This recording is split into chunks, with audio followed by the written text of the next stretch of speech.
Hello friends, welcome to my channel. இறப்பை தவிர மற்ற எல்லா நோய்களையும் குணப்படுத்தக்கூடியது இந்த கருஞ்சீரகம் என்று கூறியிருக்கிறார் நபிகள் நாயகம்.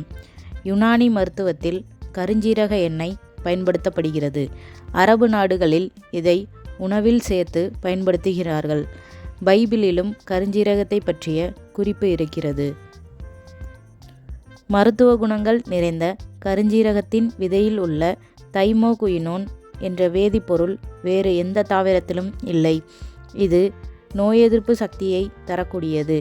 இதில் உடலுக்கு நன்மை தரக்கூடிய கொழுப்பு இருப்பதால் கெட்ட கொழுப்பை குறைக்கிறது. மேலும் அமினோ அமிலங்கள், வைட்டமின்கள், கால்சியம், இரும்பு சத்து ஆகியவை கருஞ்சீரகத்தில் இருக்கின்றது. சக்தி வாய்ந்த ஆன்டி ஆக்சிடென்ட்டாக செயல்படும் கருஞ்சீரகம் வீக்கம் தணிக்க உதவுகிறது. ஆஸ்துமா, சுவாச பிரச்சனைகள் நெருங்க விடாமல் உடலுக்கு எதிர்ப்பு சக்தியை தருகிறது. இருதய நோய், புற்றுநோய் போன்றவற்றை குணப்படுத்தும் அளவுக்கு சக்தி வாய்ந்ததாக செயல்படுகிறது கருஞ்சீரகம்.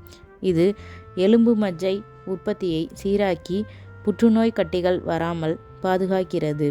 குறிப்பாக கணைய புற்றுநோயை கட்டுப்படுத்துவதில் பெரும்பங்கு வகிக்கிறது. மிக சாதாரணமாக பலரை பாடாய்படுத்தி வரும் மூக்கடைப்புக்கு இது ஒரு நல்ல மருந்தாகும். ஒரு ஸ்பூன் கருஞ்சீரக பொடியை 50 மில்லி தேங்காய் எண்ணெய் சேர்த்து சூடாக்கி அதில் 2 சொட்டை மூக்கில் விட்டால் மூக்கடைப்பு சரியாகும். ஒரு ஸ்பூன் கருஞ்சீரக பொடியை வெந்நீர் மற்றும் தேன் கலந்து குடித்தால் சிறுநீரக கற்களும் பித்தப்பை கற்களும் கரைந்துவிடும். இதை காலை மற்றும் மாலை 2 வேளையும் சாப்பிட்டு வர வேண்டியது அவசியம். தொடர் இருமல் இருப்பவர்கள் 1 ஸ்பூன் கருஞ்சீரக பொடியை 1/2 ஸ்பூன் பூண்டு விழுதுடன் அரைத்து தேன் சேர்த்து சாப்பிடலாம். இது நுரையீரலில் தேங்கியிருக்கும் சளியை அகற்றும். தோல் நோய்களுக்கும் கருஞ்சீரகம் ஒரு நல்ல மருந்து. கரப்பான், சொரியாசிஸ் இருப்பவர்கள் கருஞ்சீரகத்தை பொடியாக்கி தேய்த்து குளிக்கலாம். இதனால் நோயின் தீவிரம் குறையும். அதனால் ஏற்பட்ட புண்களும் தழும்புகளும் மறையும். குளியல் பொடிகளில் இதை சேர்த்து பயன்படுத்தலாம். மாதவிடாய் பிரச்சனைகளின் போது அடிவயிறு கனமாகி சிறுநீர் கழிக்க சிரமப்படும் பெண்களுக்கு இது ஒரு நல்ல மருந்தாகும். வறுத்து பொடி செய்த கருஞ்சீரகத்துடன் தேன் அல்லது கருப்பட்டி கலந்து மாதவிடாய் தேதிக்கு 10 நாட்களுக்கு முன்பிருந்தே 1 டேபிள் ஸ்பூன் சாப்பிடலாம். இது வயிற்று வலி, இரத்தப்போக்கு உள்ளிட்ட மாதவிடாய் சிக்கல்களை சரி செய்யும். வயிறு கனம் குறைந்து நன்றாக சிறுநீர் வெளியேற உதவுகிறது. பிரசவத்திற்கு பிறகு கருப்பையில் சேரும் அழுக்கை நீக்க 1 டேபிள் ஸ்பூன் கருஞ்சீரக பொடியுடன் பனைவெல்லம் சேர்த்து சாப்பிடலாம். குழந்தை பெற்ற 3வது நாளிலிருந்து காலை மாலை என 5 நாட்கள் தொடர்ந்து சாப்பிட வேண்டும்.